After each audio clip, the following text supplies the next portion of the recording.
ഞങ്ങൾ ലാൽമീഡിയയിലാണുള്ളത്. ഏകദേശം വർക്ക് തുടങ്ങി രാവിലെ തന്നെ. വൈകുന്നേരത്തേക്കിന് നമുക്കൊരു ഔട്ട് എടുക്കാൻ പറ്റുമെന്നാണ് വിശ്വസിക്കുന്നത്.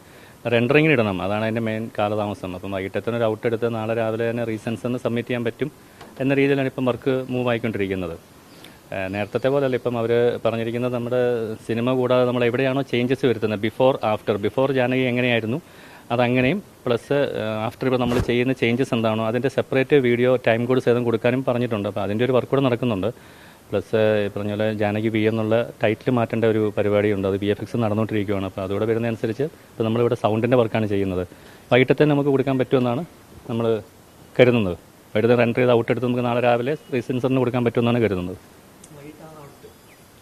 ഇന്ന് വൈകിട്ടത്തേന് നമ്മൾ ഏകദേശം പറഞ്ഞ പുതിയ പതിപ്പ്, പുതിയ റീസെൻസറിനുള്ള പുതിയ കണ്ടന്റ് വൈകിട്ടത്തേന് നമ്മൾ ഫുൾ ഔട്ട് എടുത്തിട്ട് നമുക്ക് നാളെ രാവിലെ തന്നെ റീസെൻസറിന് സബ്മിറ്റ് ചെയ്യാൻ പറ്റുന്ന രീതിയിലാണ് ഇപ്പോൾ കാര്യങ്ങൾ കോർഡിനേറ്റ് ചെയ്ത് മുന്നോട്ട് പോയിക്കൊണ്ടിരിക്കുന്നത്.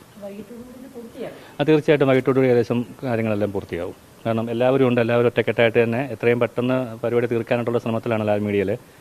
അപ്പം അതിൻ്റെ ഒരു സ്പീഡപ്പ് നടക്കുന്നുണ്ട്.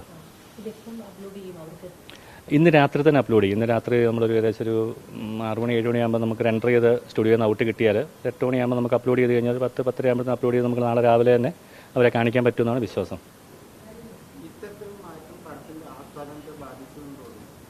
ഞാനത് ഔട്ട് പൂർണ്ണമായിട്ട് ഞങ്ങൾ കണ്ടിട്ടില്ല. നമ്മൾ ചെയ്തുകൊണ്ടിരിക്കുന്നത് ഒരു ഔട്ട് വന്നു കഴിയുമ്പോഴേ നമ്മൾ മുമ്പ് ഉണ്ടായിരുന്നതിന് എന്ത് ചേഞ്ചസ് വന്നു എന്ന് ഒറ്റയടിക്ക് സിനിമ കാണുമ്പോഴേ നമുക്ക് അറിയാൻ പറ്റുള്ളൂ.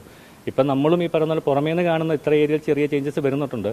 അപ്പോൾ അത് ഞങ്ങൾ നോക്കിക്കൊണ്ടിരിക്കുകയാണ്. മാക്സിമം എങ്ങനെ അപകടകരമല്ലാത്ത രീതിയിൽ വർക്ക് ചെയ്യാവുന്ന രീതിയിലാണ് സീനിയർ ടെക്നീഷ്യനാണ് മിക്സ് ചെയ്യുന്നത്. അദ്ദേഹമാണ് സൗണ്ടിൻ്റെ കാര്യങ്ങൾ നോക്കുന്നത്. അപ്പോൾ ഒരുമിച്ചിരുന്ന് വർക്ക് ചെയ്തുകൊണ്ടിരിക്കുകയാണ്.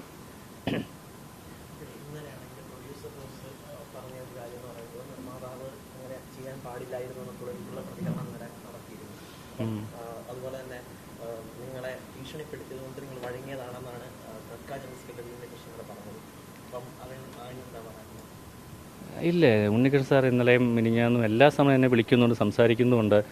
പൂർണ്ണമായിട്ടുള്ള ഒരു സഹകരണത്തെക്കാൾ ഉപരി ഒരു മനുഷ്യനെന്നുള്ള നിലയ്ക്ക് എന്നോടൊപ്പം ഏത് സമയം നിലകൊണ്ട ഒരു വ്യക്തിയാണ് ഉണ്ണികൃഷ്ണൻ സാറ്.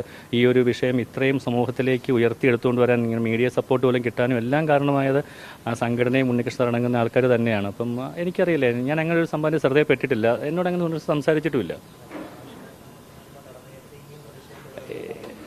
തീർച്ചയായിട്ടും അത് വേണമല്ലോ, കാരണം ഇതെന്താണ് നമുക്ക് എല്ലാവർക്കും അറിയാം. ഇപ്പോൾ ഈ സിനിമ ആദ്യം ഇറക്കിയ സിനിമയല്ലല്ലോ, ഇപ്പോൾ പുറത്ത് വരാൻ പോകുന്ന ചേഞ്ചസ് വന്ന സിനിമയല്ല. അപ്പോൾ അത് എന്താണ് സംഭവിച്ചതെന്ന് എല്ലാവർക്കും അറിയാം. സിനിമ കാണുമ്പോൾ എല്ലാവർക്കും മനസ്സിലാകുന്ന കാര്യമല്ല ഉള്ളത്. അപ്പോൾ അത് സിനിമയായിട്ട് പുറത്ത് വരുമ്പം പിന്നീട് നമുക്ക് അതിനെപ്പറ്റി ചർച്ച ചെയ്യുന്നതായിരിക്കും നല്ലത്. സിനിമ കൂടെ കാണട്ടെ, ആൾക്കാരെ കണ്ടിട്ട് ആൾക്കാർ വിലയിരുത്തട്ടെ, അല്ലേ?